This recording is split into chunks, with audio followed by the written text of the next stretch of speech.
마태복음 24장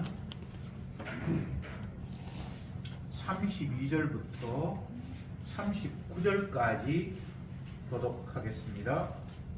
32절에 무화과 나무의 비유를 배우라. 그 가지가 연하여지고 잎사귀를 내면 여름이 가까운 줄을 아나니 이와 같이 너희도 이 행위를 거두어 인자가 가까이 곧 나타나게 된 줄 알라. 내가 진실로 너희에게 말하노니 이 세대가 지나가기 전에 이 일이 다 이루리라.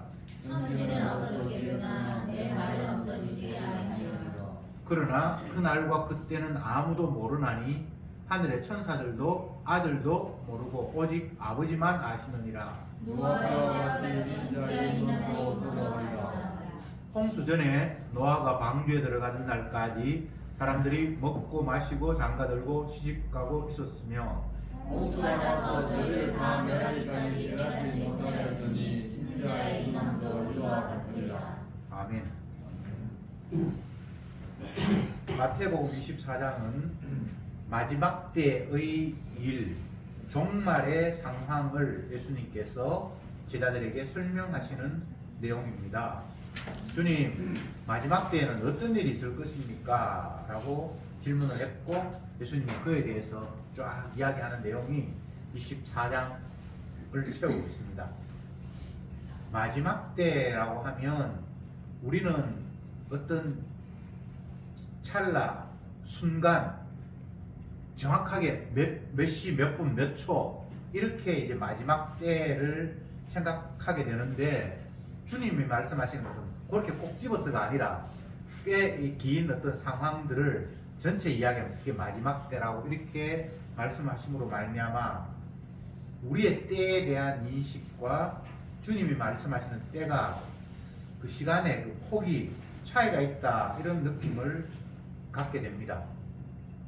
어쨌건 주님은 마지막 때에 이런 일이 있을 것이다 라고 여러 가지를 말씀하시면서 오늘 본문에서는 무화과 나무의 비유를 배우라.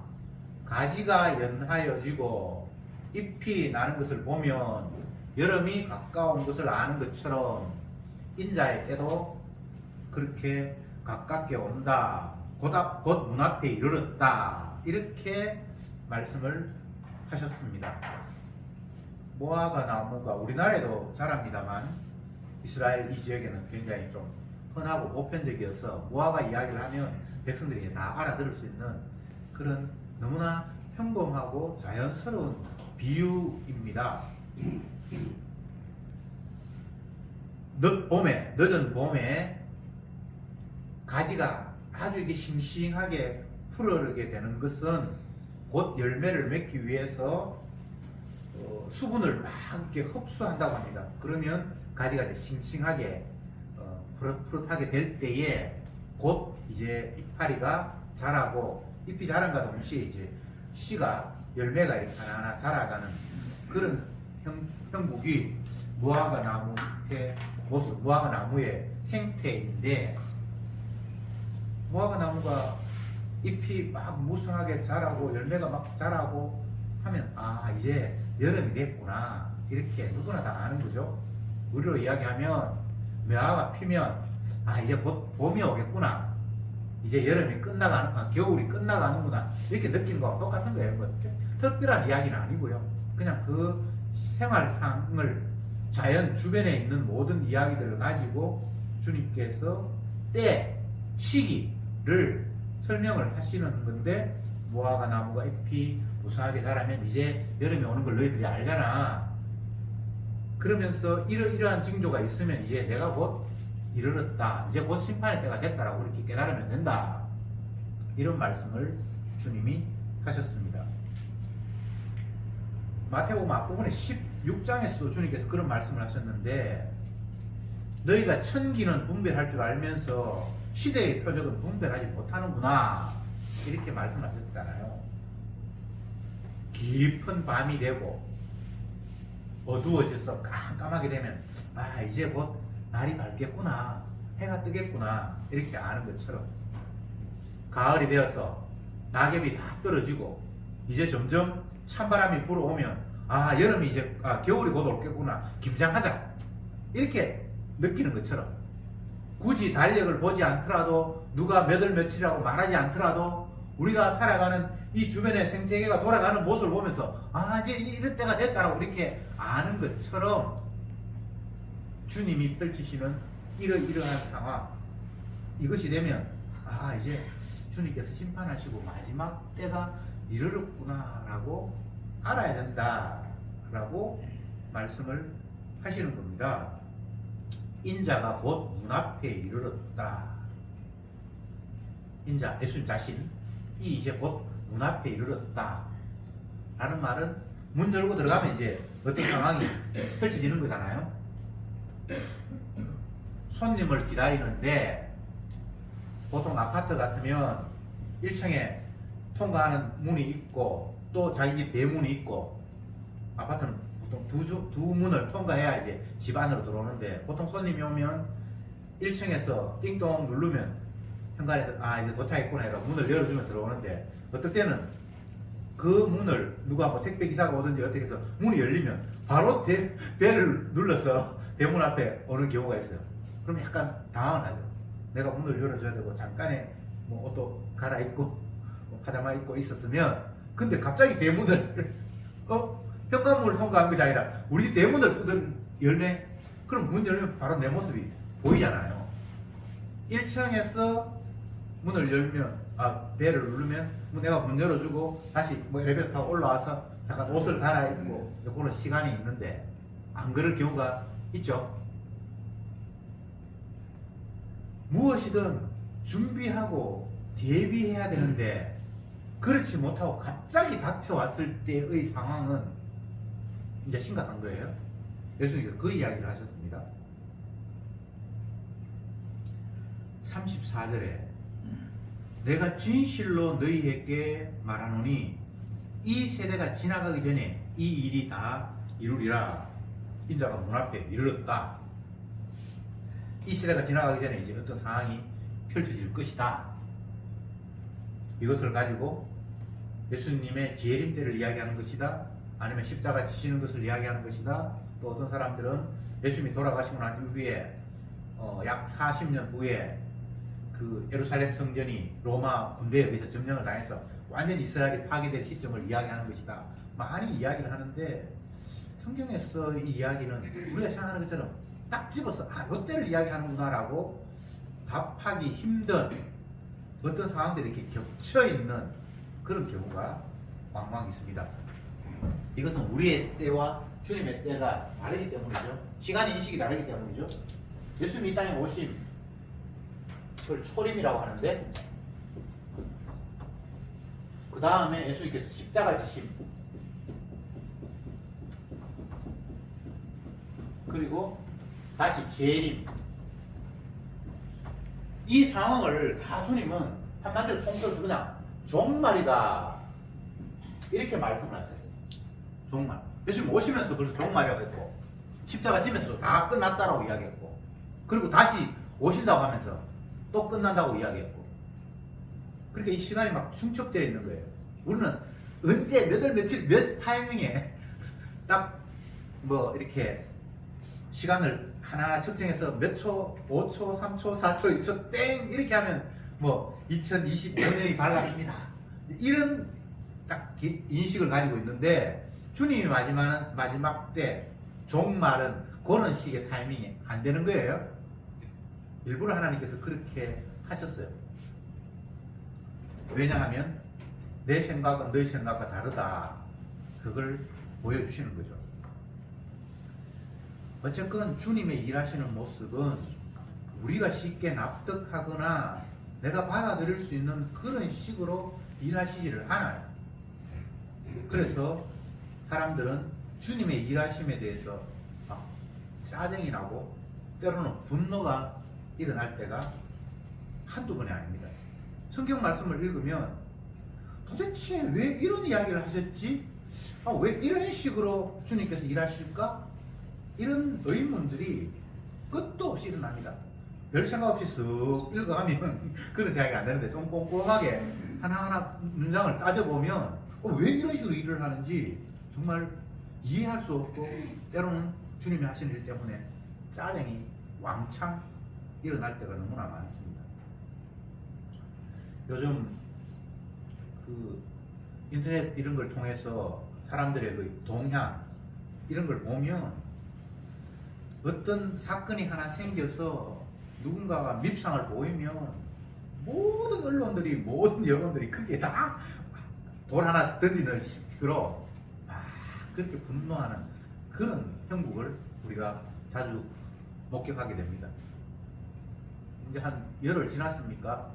우리나라가 그 아시아 축구 대회 해가지고 뭐 3등을 했는지 4등을 했는지 모르겠지만 그 과정에서 감독이 무능하다, 수많은 돈을 엄청난 비싼 돈을 들여서 감독 불러왔는데 감독 하는 일 없고 그냥 앉아서 지켜보는 것만 있다. 뭐 그렇게 욕하다가 또 선수들끼리 서로 뭐 멱살 잡고 싸웠다는 이야기가 또 나오니까 그 멱살 잡은 사람 뭡니까 가해자를 막 욕을 하고 뭐 그러다가 최근에 또 사과를 하고 뭐 이런 일을 보면서 사람들이 뭔가에 지금 불만이 가득 차 있고 화가 나 있는데 어떤 미움의 대상, 돌을 던질 수 있는 대상이 하나 생기면 너도 나도 자기의 분노를 풀기 위해서 그쪽을 향해서 다 돌질라는 그런 사회의 분위기를 느끼게 돼요. 뭔가 내 뜻대로 안 된다는 거예요. 내가 바라고 기대하는 바는 있는데 점점 이 돌아가는 판은 내가 원하는 바는 다른 양상이 펼쳐진다는 거예요. 그러니까 화가 나는데 마땅히 공격할 대상은 없는데 어떤 공격할 대상이 사회적으로 공공적으로 생기면 너도 나도 그냥 막 돌을 던지는 이런 모습이죠. 그게 따지고 보면 그 일을 이루시고 그 환경을 조성하신 하나님에 대한 돌 던짐 분노입니다. 날씨가 왜 이래? 계속 비가 내리고 세차 깨끗하게 해놨는데 또 비가 우르르 내려서 조금만 가면 더러운 거 막 튀고 그러면 내가 세차를 한 보람이 없잖아요. 그러니까 날씨가 왜 이래? 그러면서 막 짜증을 내는 거. 그 날씨를 누가 그렇게 비를 내리게 하셨죠? 주님이 하셨잖아요. 이 주님에 대한 분노거든요. 우리가 잘 아는 대로 성경에서 인간이 가장 먼저 살인사건을 일이 일어나는데 그것이 형이 동생을 죽이는 사건이잖아요. 가장 분노의 극한 모습이잖아요. 누구를 그냥 죽여버리는. 그게 분노의 극단이거든요. 근데 그 분노의 극단이 어떤 상황에서 일어났죠? 하나님께서 나는 인정 안 하고 쟤는 인정해. 근데 하나님이 있었으면 하나님을 죽였을 거예요. 예수님이 계셨으면 예수님 죽였을 거예요. 그죠? 근데 그때는 하나님이 안 보이는 분이니까 하나님이 기뻐하시고 제사 받아들인 그 대상을 향해서 분노를 폭발해버린 거예요. 그게 인류 최초의 살인사건입니다. 그러면 안 죽이면 분노 폭발 아닌가? 그렇지 않아요. 성경에는 형제를 미워하는 것을 살인이다 이렇게 이야기했어요. 그 미움의 마음이 조금 더 커지고 어떤 상황이 되면 살인해요. 그런데 그런 여건이 안 되니까 죽이고 싶어도 못 죽이는 거예요. 제가 지금 드리는 말씀은 인간들은 하나님이 하시는 일에 대해서 내가 원하는 대로 안 된다고 분노하고 열받아서 막 대드는 그런 존재라는 걸 지금 말씀을 드리는 거예요. 그런데 그러면 왜 이런 일이 벌어졌을까를 우리가 또 생각해 봐야 되겠죠. 하나님이 하시는 일에 대해서 분노가 일어난다. 이거는 주님께서 의도적으로 우리의 죄악된 본성을 발굴해내는, 들추어내는 일 때문에 분노가 일어나는 거예요. 인간이 죄인이야. 너희들은 만든 나, 창조주, 주인된 나에 대해서 화를 내고 있지. 화 안 내는데요? 화 안 내는 거 볼까? 하면서 주님께 한 사람이 재산을 받고 한 사람이 재산을 안 받아버리니까 그 화가 그냥 폭발해 올라버린 거예요. 그게 사건이 살인 사건이에요. 그 사건 이후에 계속해서 반복되는 일들이 똑같이 인간의 죄악된 모습. 하나님은 사람을 분노하게 만들어서 너 봐, 나한테 대적하는 사람이잖아. 너 인간이 얼마나 완악한 줄을 봐. 또 들춰냈어. 이제 그게 하나님께서 일하시는 모습이에요. 하나님 왜 그렇게 일하시는가?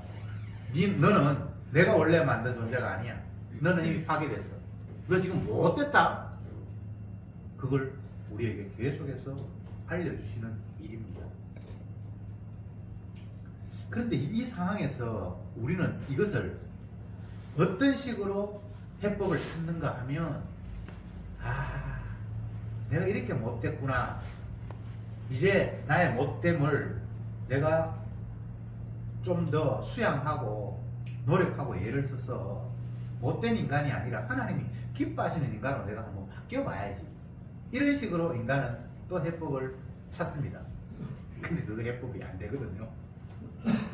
성경이 뭐라고 이야기하는가 하면, 표범이 그 몸에 있는 얼룩무늬를 지울 수 있냐? 지울 수 있습니까? 없습니까? 못 지우지. 구스인이, 피부가 까만 흑인이 자기 피부를 까만 걸 어떻게 씻어서 하얗게 만들 수 있냐? 됩니까? 안 됩니까? 안 되지. 그런 것처럼 악에 익숙한 너희는 선을 행할 수 없어. 이건 주님께서 못 박아버린 상황이에요. 성경을 가지고 나를 생각하고 인간을 생각해야지. 그냥 인간들끼리 사고방식으로 이렇게 해야지 저렇게 해야지 그렇게 하면 안 돼요. 하나님이 우리를 죄인이라고 이야기를 했어요. 그러면서 그 죄인은 스스로 노력을 해서 그 죄를 씻거나 할 수 있는 존재가 아니라는 거예요. 맞죠? 그러면 우리의 해법, 하나님이 나를 죄를 덜쳐주면서 내가 진짜 이렇게 못된 놈이구나 라는 이것을 깨달았다. 그럼 나는 이제 하나님 이거 싫어하니까 착하게 살아야지가 이게 해법이 됩니까? 안 됩니까? 안 되지. 악에 익숙한 너희가 선을 행할 수 있다라는 거는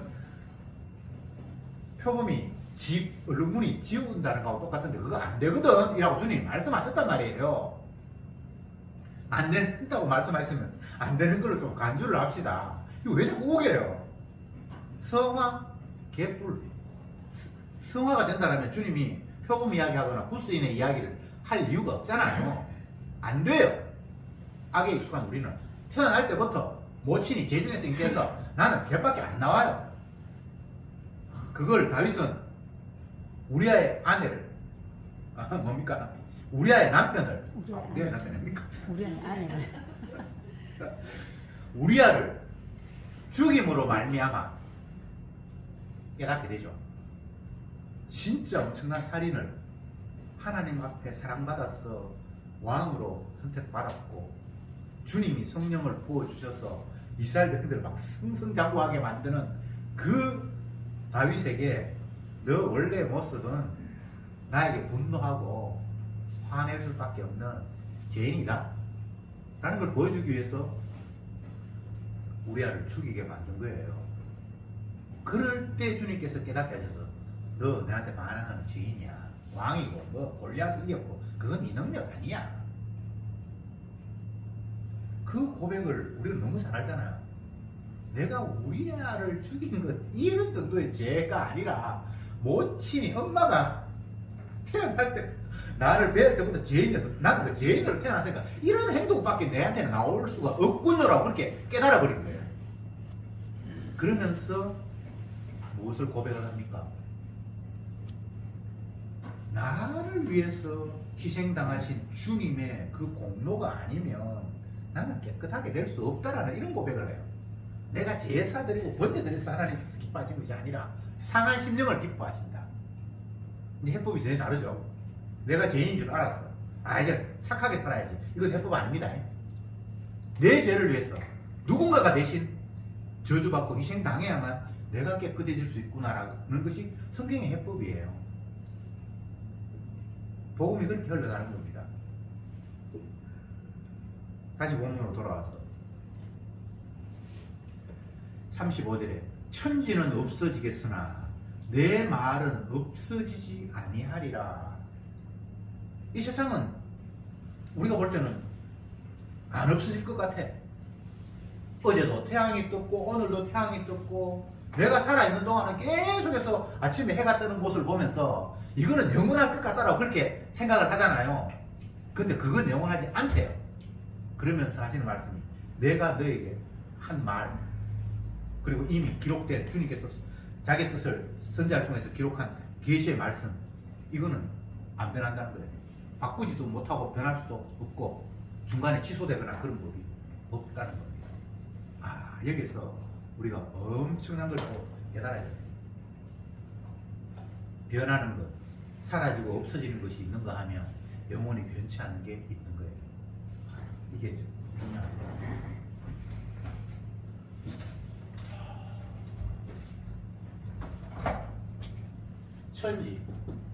천지는 피조물의 전부입니다. 하늘과 땅이니까 이건 하늘과 땅 사이에 모든 게 다 있잖아요.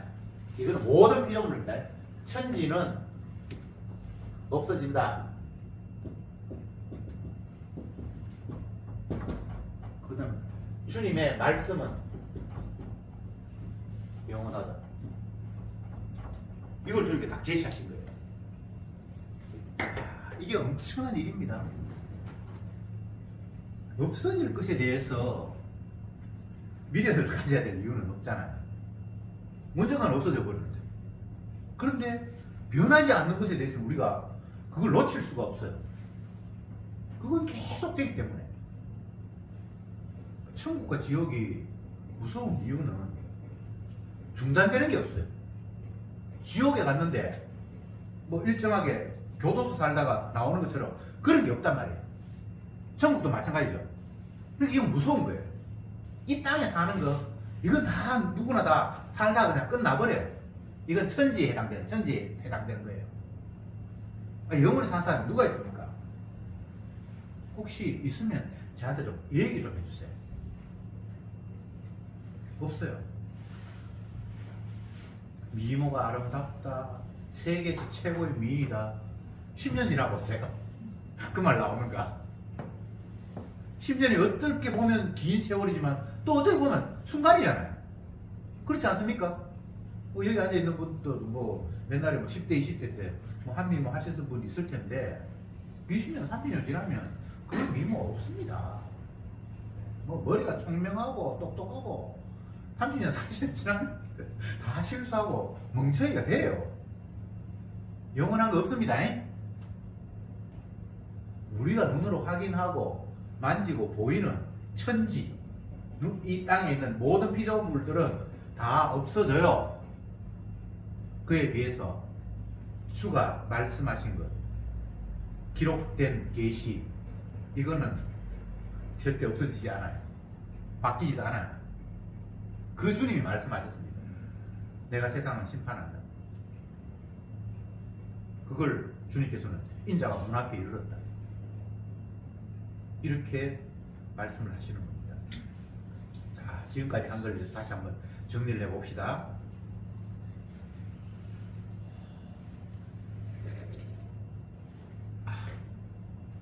주님이 일하시는 방법은, 이 땅에서 일하시는 방법은 인간이 얼마나 완악한 죄인인가를 폭로시키고 덜추어내는 식으로 일을 하십니다. 그러면 우리는 죄가 드러나요. 화가 나든지 막 누구를 죽이고 싶든지 막 분노를 폭발하든지 뭘 집어 던지든지 뭐 이런 식의 반응을 보일 수밖에 없어요. 주님께서 충동질을 하는데 인간이 뭐 이성적으로 뭐 판단이 이성적으로 하지만 어떤 충동이 오면 이 욱하는 것 때문에 이성이 뭐가 없어요.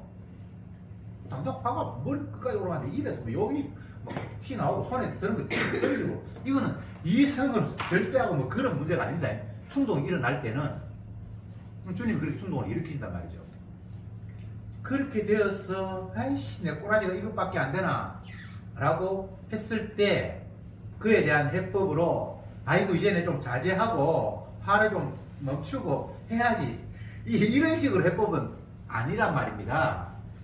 죄인이 그 죄를 어떻게 할 수 없다고요.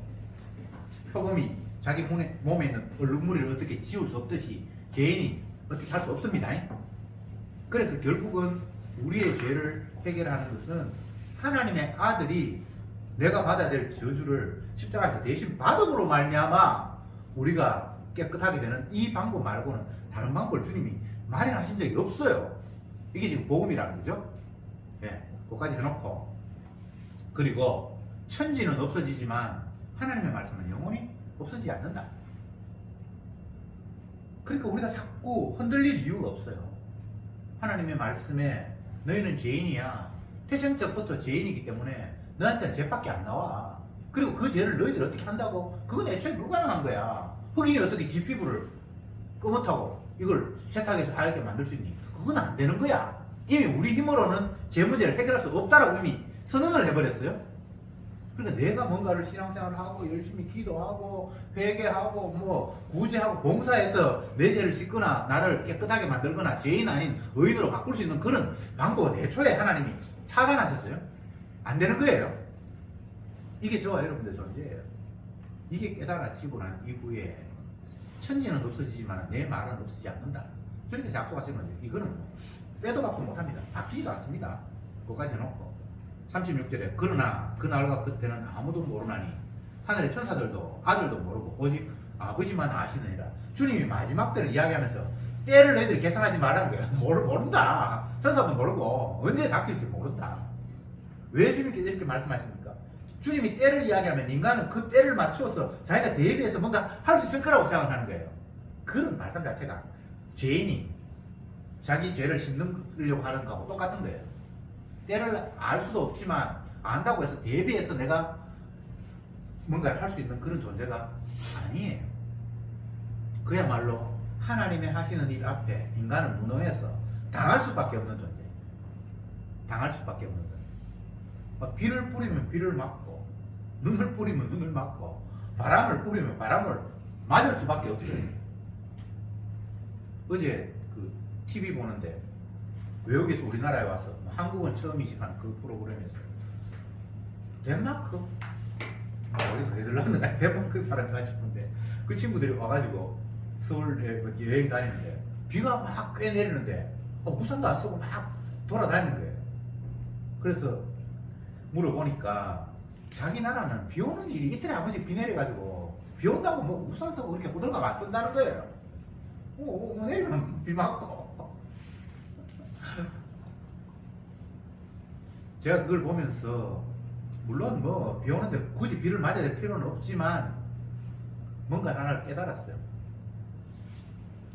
주께서 일으키시는 일 앞에 우리는 순응할 필요가 있는데 자꾸만 내 입장에서 그걸 반항하고 거부하는 그런 삶을 살아가고 있구나.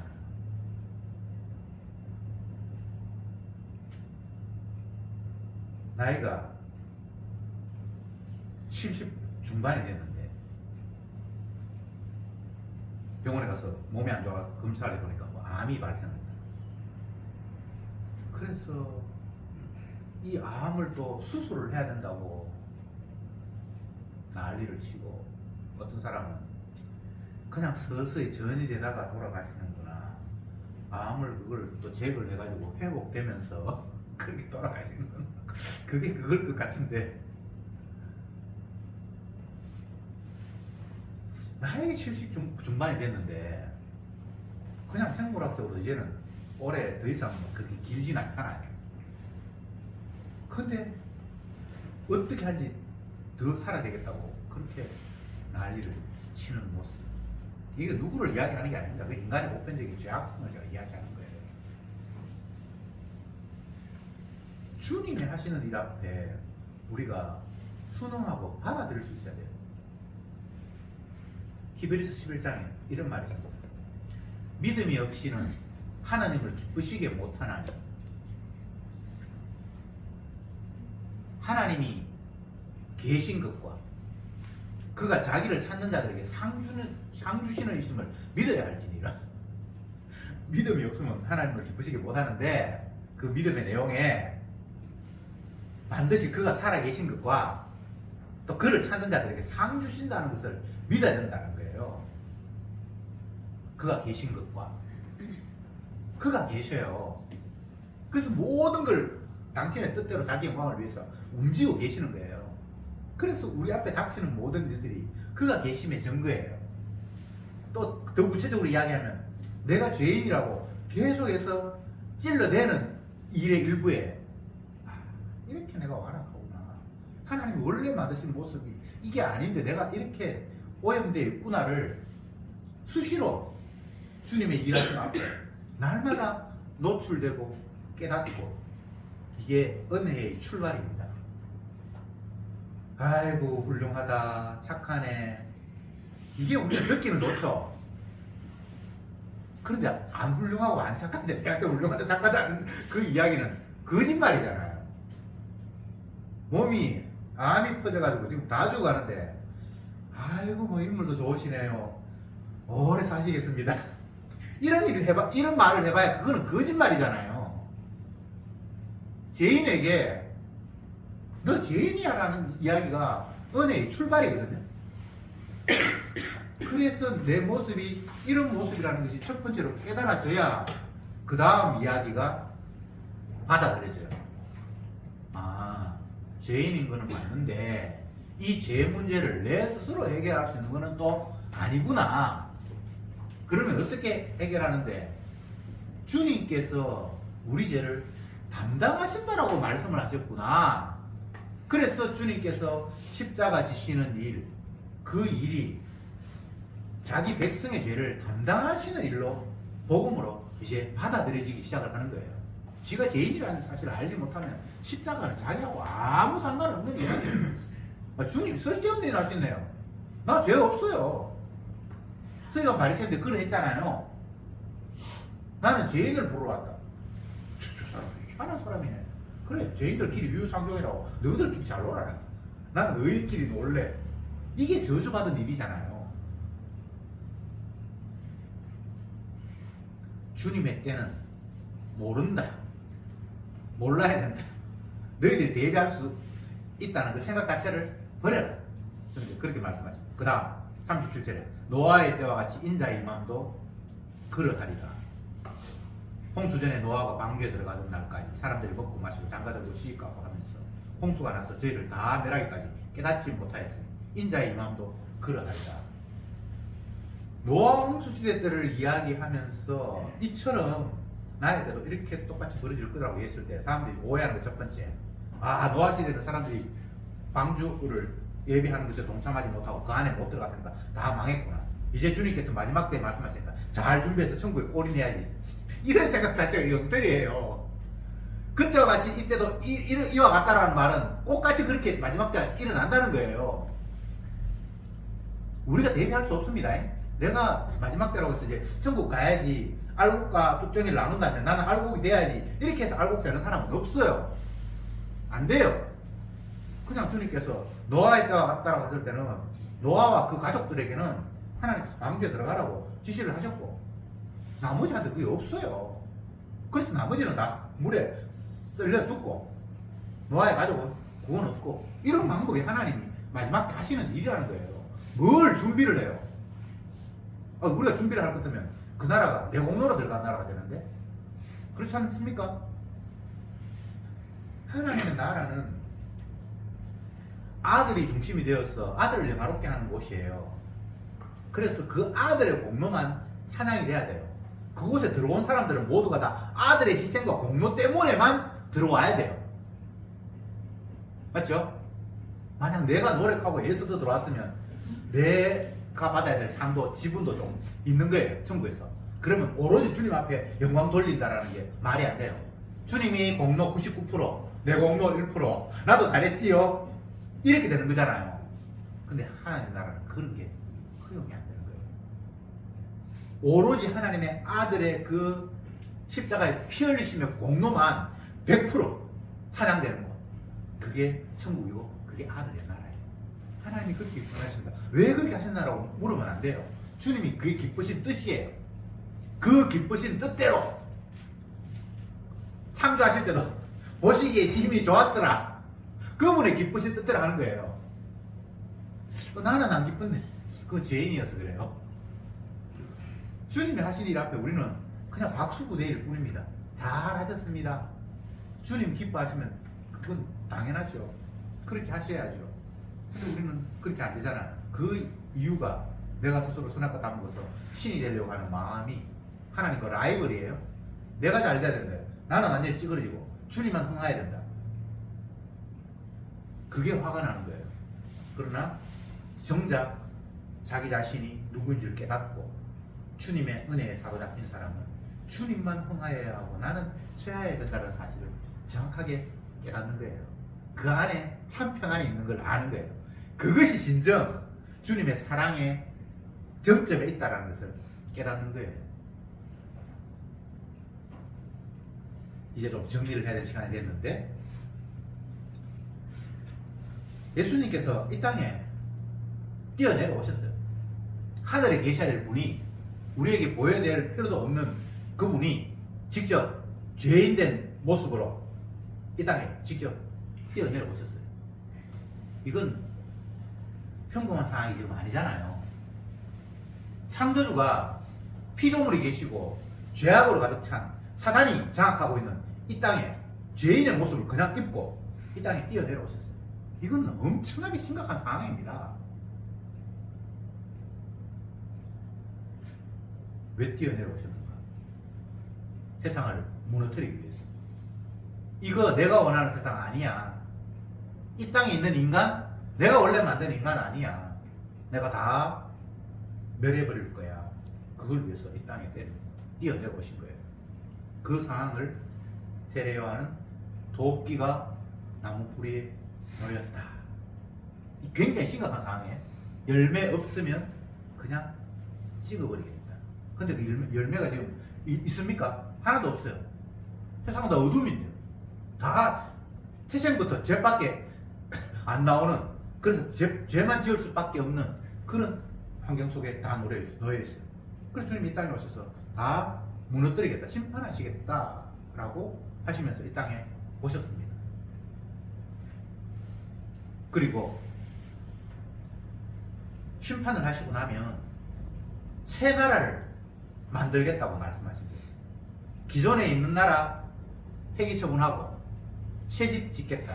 그게 내가 너희 있을 곳을 예비한다. 이렇게 말씀하셨죠. 자, 이것도 이해한다고 정리를 합시다. 마칩시다.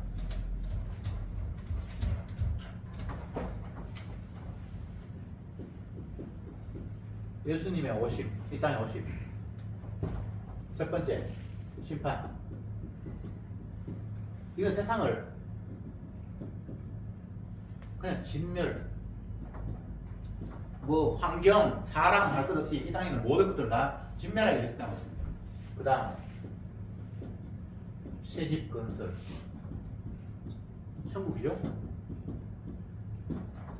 이걸 위해서 이 땅에 모셨다고 주님께서 말씀을 하셨습니다. 그런데 우리는 계속해서 헌집 붙들고 안 부수려고 지금 안간힘을 쓰고 있는 꼴이 우리들이 살아가는 모습이잖아요.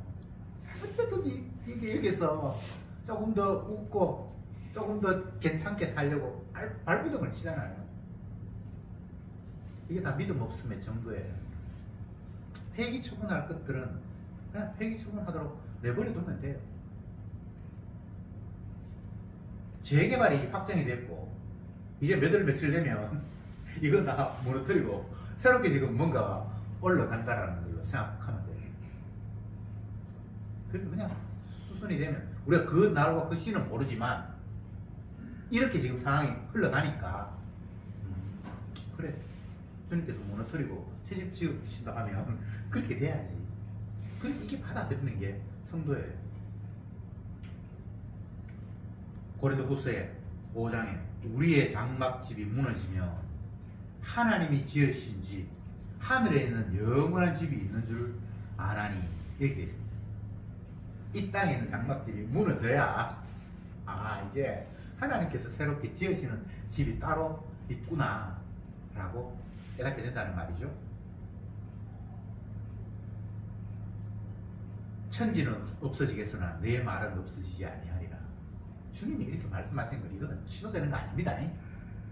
그래서 자꾸 세상에서 인간들의 말, 어차피 부서진 이 세상에서 마귀는 계속해서 이 하나님의 지으신 그 집, 주님의 십자가를 가리기 위해서 온갖 방법을 다 써서 여기서 뭔가 행복해야 될 것처럼 자꾸만 유혹을 해요. 그거 거짓말입니다. 무너져야 돼요, 장막집. 그래야 주님의 피로 세운 온전한 그 나라가 든든하게 세워지기 때문에 우리는 그 날을 기다리면서 그냥 떠날 마음으로 나그네 인생을 그냥 사는 거예요. 또 잠시 있다가 또 가야 되니까. 뭐 우리가 지금 당장은 떠날 수는 없잖아요. 폐기 처분하시기도 했지만 완전히 지금 폐기 처분된 건 아니니까 그냥 그렇게 사는 거예요. 너희 인생이 무엇이냐? 너희는 잠깐 보이다 없애는 안견이라, 나그네다, 행인이다, 객이다. 그것은 그곳에 머물러서 내 것이라고 주장할 이유가 없는 존재잖아요. 나그네는 잠깐 있다 그냥 또 떠나가 그래야 되니까 우리가 이 세상을 그런 마음으로 살 때에 더욱더 주님의 말씀이 너무나 생생하고 또 주님께서 약속하신 새나라 건설이 우리에게 소망이 되겠죠. 그런 소망 없으면 엉뚱한 소망을 자꾸 갖는 거예요. 엉뚱한 소망이라는 것은 소망도 되지 않는 것, 자꾸 부서져야 될 이곳에서 뭔가를 쌓으려고 하는, 붙들려고 하는 그런 마음이 생기는 거예요. 뭐 가족, 집, 돈, 뭐 모든 것 다 없어질 것들입니다. 예. 여기 붙들어서 뭐 보존하고 뭐 유지할 게 아무것도 없어요. 잠시 다 사라져 버릴 거예요. 그 있는 거는 뭐 어쩔 수 없고 우리가 처분은 못하지만 그냥 이거 없어질 것이라는 정도로 생각을 하면서 주님께서 무너뜨리고 새롭게 지을 그 나라와 그 의를 사모하면서 주님의 공로만 드러나는, 어차피 내 공로는 없고 나는 뭐 죄밖에 안 짓는데 내 공로가 드러나야 되면 그건 안 되고 오로지 주님의 희생의 공로, 십자가의 피 공로만 드러나는 그 나라를 사모하면서 저와 여러분들이 하루하루 살아가시길 바랍니다. 기도합시다. 주님이 이 땅에 오심으로 말미암아 이제 마지막 때가 되었다라고 선언을 하셨는데 우리는 계속해서 이곳에서 천년만년 살 것처럼 계속 허물어져야 할 이곳에 마음을 두면서 살아가는 죄인들입니다. 오늘도 말씀을 통해서 이 장막집이 무너지고 하나님께서 새롭게 짓는 하늘의 영원한 집을 약속하셨사오니 그 영원한 집을 날마다 사모하면서 주님의 공로만이 그것이 우리의 거주지요 영원한 삶이라는 사실을 잊지 않게 하옵소서. 예수님의 이름으로 기도드리옵나이다. 아멘.